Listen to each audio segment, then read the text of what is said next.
নমস্কাৰ, মই এটা ৰেচিপি লৈ আহিছোঁ। ৰেচিপিটো হৈছে আলু কণীৰ।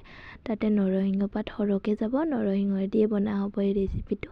ভাল লাগিলে আপোনালোকে বনাই খাব। মই কণী আলুখিনি বইল কৰি লৈছোঁ। এখন কেৰাহীত তেল দিছোঁ, অকণমান তেল দি কিনে তাতে নিমখ হালধি দি কণীটো দি ফ্ৰাই কৰি ল'ম।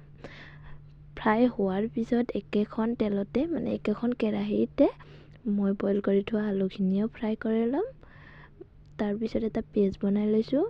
বিলাহী, আদা নহৰু, জলকীয়া, জিৰা গুটি, তাৰপিছত নৰসিংহখিনিও পেষ্ট বনাই লৈছোঁ।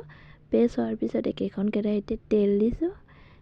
তেল দি কিনে তাতে মই জিৰা গুড়ি দুটিমান দিম। আপোনালোকে নিদিলেও কথা নাই, অপশ্যনেল হয়। পেষ্টখিনি দি দিছোঁ তাতে বিলাহীৰ।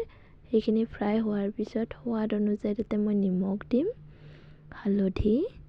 সেইখিনি অকণমান ফ্ৰাই হোৱাৰ পিছত একেখিনিতে মই অকণমান মছলা ইউজ কৰিম। মছলা যেনে যাব ৰেড চিলি, ধনিয়া পাউডাৰ, জিৰা গুড়ি। সেইখিনি ফ্ৰাই হোৱাৰ পিছত মই নৰসিংহখিনি পেষ্টটো দি দিম। নৰসিংহ পেষ্টটো অকণমান টাইম ফ্ৰাই হোৱাৰ পিছত মই ফ্ৰাই কৰি থোৱা আলুখিনি দি দিম। আলুখিনি ফ্ৰাই হোৱাৰ পিছত পানী দি দিব, আপোনাক যিমানখিনি লাগে আৰু। পানীখিনি দি কিনে তাতে কণী দুটি দি দিম। তাৰপিছত অকণমান উতল আহিব দিম। উতল অহাৰ পিছত আমাৰ ৰেচিপি কমপ্লিট।